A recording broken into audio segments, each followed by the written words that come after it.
won't go back, but trust me, I'm gon' hold that, hold that.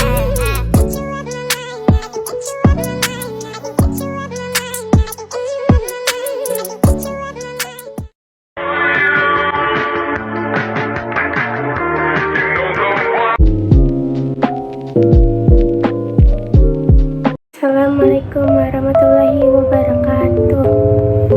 Perkenalkan, nama saya Ditya Syaputri dari kelas 12 IPA 1. Di sini saya akan membuat video tentang bab 1, ancaman disintegrasi bangsa. Pemberontakan terhadap pemerintah Indonesia. Setelah Indonesia merdeka, pemerintah Indonesia yang dibentuk pada bulan Agustus 1945 harus menghadapi berbagai ancaman dari dalam negeri. Ancaman tersebut berupa pemberontakan terhadap pemerintahan Indonesia. Pemberontakan ini terjadi di beberapa daerah Indonesia. Pemberontakan ini terjadi dikarenakan sebagai latar belakang permasalahan berikut pemberontakan yang terjadi di Indonesia pada awal kemerdekaan. 1. Pemberontakan PKI di Madiun tahun 1948. Pada tanggal 10 Agustus 1948, musuh datang ke Indonesia dan mengajak FDR atau Front Demokrasi Rakyat untuk bangkit bersama PKI. Dibawa ini kendali musuh dalam keterlibatan dalam pemberontakan di Madiun disebut sebagai ilegal karena rencana tersebut tidak disepakati oleh tokoh-tokoh sentral lainnya. Nasution dalam bukunya yang berjudul Sejarah Perjuangan Nasional Indonesia menjelaskan bahwa ada 5 tujuan dan rencana PKI dalam pemberontakan di Madiun 1948. 5 tujuan dan rencana tersebut sebagai berikut. Pasukan pendukung PKI musuh ditarik mundur dari pertempuran dan ditempatkan di lokasi yang strategis. B. Madiun menjadi tempat bergerilya untuk melanjutkan perjuangan. C. Solo menjadi tempat pengalih perhatian atau Wild West. D. Dibuat tentara-tentara ilegal selain tentara resmi. E. Diadakan demonstrasi besar-besaran dan menggunakan kekerasan jika diperlukan. Pemberontakan PKI di Madiun 1948 menyebabkan tewasnya RM Suryo selaku Gubernur Jawa Timur dan Dr. Moewardi serta beberapa petugas kepolisian dan tokoh agama. Untuk menghadapi pemberontakan tersebut, dilakukan operasi penumpasan yang dipimpin oleh Nasution pada tanggal 20 September 1948. Operasi pengejaran ini berhasil menemukan musuh dan ditembak mati. Amir Sajari Faedin ditangkap di daerah Grobogan, Jawa Timur dan dijatuhi hukuman mati. 2. Pemberontakan Darul Islam atau Tentara Islam Indonesia DI atau TII. Peristiwa pemberontakan DI atau TII dilatar belakangi oleh ketidakpuasan Kartosoewirjo terhadap kemerdekaan Indonesia yang dibayang-bayangi oleh kedatangan Belanda yang ingin berkuasa kembali pada tanggal 7 Januari 1948. Diadakan perundingan Renville antara pihak Indonesia dengan Belanda yang menimbulkan masalah baru. Kartosoewirjo beranggapan bahwa pemberian wilayah Jawa Barat sebagai bagian dari Belanda bukan arti kemerdekaan yang sebenarnya. Oleh karena itu, kebijakan tersebut membuat Kartosoewirjo mengaklaim bahwa Jawa Barat bukan bagian dari Indonesia lagi. Pemberontakan DI atau TII menyebar di beberapa daerah. Beberapa tokoh daerah yang tidak puas dengan pemerintah Republik Indonesia bergabung ke dalam DI atau TII. Tokoh tersebut sebagai berikut. A. Gerakan DI atau TII Daud Deureu. Selain di Jawa Barat dan Jawa Tengah, sejarah pemberontakan Darul Islam atau Tentara Islam DI atau TII juga pernah terjadi di Aceh pasca kemerdekaan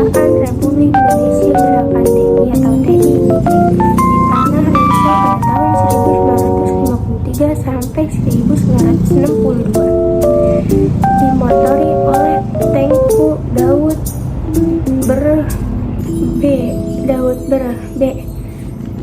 Gerakan DI atau TI Ibnu Hajar. Latar belakang terjadinya gerakan DI atau TII di Kalimantan Selatan yang dimotori oleh Ibnu Hajar tidak terlepas dari pengakuan kedaulatan dari Belanda kepada Indonesia yang terjadi pada tanggal 27 Desember 1949. C. Gerakan DI atau TII Amir Fatah.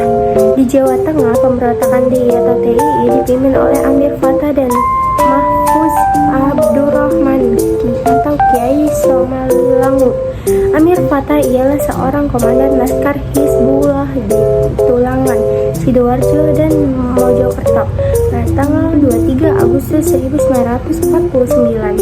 Setelah mendapatkan pengikut, Amir Fatah kemudian memproklamasikan diri untuk bergabung dengan DI atau TII di desa Pengarasan, Tegal. 3. Pemberontakan APRA. Pemberontakan APRA atau yang disebut juga dengan Angkatan Perang Ratu Adil adalah pemberontakan yang terkait dengan kepentingan yang terjadi pada bulan Januari 1950. Pemberontakan dilatar belakangi oleh komandan pasukan Belanda bernama Raymond Westerling. 4. Pemberontakan Andi Agis. Konflik ini terjadi pada tahun 1950. Pemberontakan ini terjadi karena adanya keinginan dari Andi Agis untuk menolak unsur-unsur TNI agar masuk ke Sulawesi Selatan dan ingin mempertahankan NIT atau Negara Indonesia Timur. Pada tanggal 5 April 1950, Perdana Menteri P.D. Diapari tidak menyetujui tindakan Andi Agis. Hingga akhirnya pemerintah di bawah pimpinan IRM Putuhena mendapat mandat dari Presiden RIS untuk membubarkan NTT. 5. Pemberontakan Republik Maluku Selatan RMS. Pemberontakan Rakyat Maluku Selatan RMS dipimpin oleh Dr. Christian Robert Stephenson Swamokil, bekas Jaksa Agung NIT Negara Indonesia Timur. Ia menyatakan pemberontakan ini dapat ditumpas setelah dibayar mahal dengan kematian Letkol Slamet Riyadi, Letkol S. Sudiarto, dan Mayor Abdullah. 6. Pemberontakan PRRI atau Premesta. Kabinet Ali Sastrowamidjojo II harus menghadapi kesulitan karena adanya pergolakan di daerah-daerah. Hal itu disebabkan oleh adanya ketidakpuasan beberapa daerah di Sumatera dan Sulawesi terhadap alokasi biaya pembangunan dari pemerintahan pusat. Ketidakpuasan ini didukung oleh beberapa panglima militer. Beberapa panglima militer tersebut membentuk dewan-dewan militer dari daerah sebagai berikut. A. Dewan Banteng di Sumatera Barat dipimpin oleh Kolonel Ahmad Hussein, Komandan Resimen Infanteri 4 pada tanggal 20 Desember 1956. B. Dewan Gajah di Medan dipimpin oleh Kolonel Maludin Simbolon, Panglima Tentara dan Teritorium I atau TII pada tanggal 22 Desember 1956. C. Dewan Garuda di Sumatera Selatan dipimpin oleh Letkol Barlian. D. Dewan Manguni di Manado dipimpin oleh Letkol Venje Sumual pada tanggal 18 Februari 1957. 7. Pemberontakan G30 SPKI. Dalam usaha menyusun kekuatan dan merebut kekuasaan, PKI melakukan serangkaian kegiatan, yaitu membentuk biro khusus dengan ketua Syam Kamaruzzaman. Tugasnya merancang dan mempersiapkan perebutan kekuasaan dan melakukan infiltrasi ke dalam tubuh ABRI, organisasi politik dan organisasi massa. Menurut dibentuknya Angkatan Kelima yang terdiri buruh dan tani yang dipersenjatai, melakukan aksi sepihak, sabotase, dan aksi teror untuk meningkatkan situasi revolusioner serta melakukan aksi fitnah. Pada jam 10 WIB tanggal 30 September 1995, PKI mengadakan pemberontakan. Gerakan ini mereka namakan Gerakan 30 September yang dibagi atas 3 kelompok tugas. A. Komando Penculikan dan Penyergapan dipimpin oleh Lettu Dul Arif, pasukan Pasopati. B. Komando penguasaan kota dipimpin oleh Kapten Suradi, pasukan Bima Sakti. C. Komando basis dipimpin oleh Mayor Udara Gatot Sukresno, pasukan Gatot Kaca. Untuk menumpas G30S atau PKI di beberapa daerah, dilakukan operasi-operasi militer berikut. Operasi Merapi di Jawa Tengah oleh RPKAD di bawah pimpinan Kolonel Sarwo Edi Wibowo. B. Operasi Trisula di Blitar Selatan dipimpin Kolonel Muhyasin dan Kolonel Watermin. Akhirnya dengan berbagai operasi militer, pimpinan PKID N. Aidit dapat ditembak mati di Boyolali dan Letkol untuk Sutopo ditangkap di Tegal. D. Peran tokoh-tokoh nasional dan daerah dalam mempertahankan keutuhan NKRI. A. Jenderal Soedirman merupakan seorang guru di sekolah Muhammadiyah yang mengikuti pendidikan peta pembela tanah air di Bogor. Dia diangkat menjadi Panglima Divisi V Banyumas. Dengan pangkat kolonel, ia memimpin pasukan TKR untuk menyerang tentara suku Sekutu Inggris di Ambarawa pada tanggal 12 November 1945. Soedirman dipilih menjadi Panglima Besar TKR. Selanjutnya, ia dilantik oleh Presiden dengan pangkat Jenderal. Pada waktu agresi militer Belanda II, ia memimpin perang gerilya melawan Belanda selama 7 bulan. Pada saat itu, Jenderal Soedirman dalam keadaan sakit parah akibat penyakit paru-paru. Setelah perang berakhir, sakitnya belum sembuh sehingga tidak dapat memimpin langsung angkatan perang. B. Slamet Riyadi.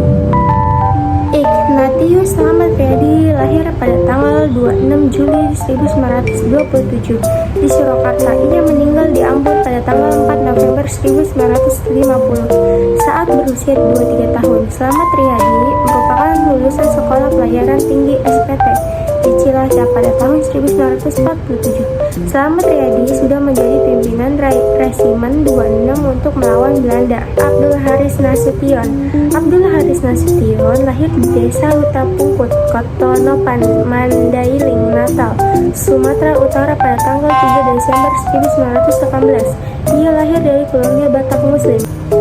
Pada bulan Mei 1948, ia diangkat menjadi Panglima Regional Divisi Siliwangi yang menjaga keamanan Jawa Barat. Pada tahun 1948, Nasution naik jabatan menjadi Wakil Panglima TKR. Pada tahun 1950, Nasution menjabat sebagai Kepala Staf Angkatan Darat dan TB. Simatupang menggantikan Soedirman yang telah meninggal sebagai Kepala Staf Angkatan Perang. Pada tahun 1952, Nasution dan Simatupang memutuskan untuk mengadopsi kebijakan restrukturisasi dan reorganisasi ABRI untuk menciptakan tentara yang lebih kecil tetapi yang lebih modern dan profesional. 2. Tokoh perjuangan di daerah. A. Sri Sultan Hamengkubuwono RIX. B. Sultan Syarif Kasim II. C. Franz Kaisiersberg.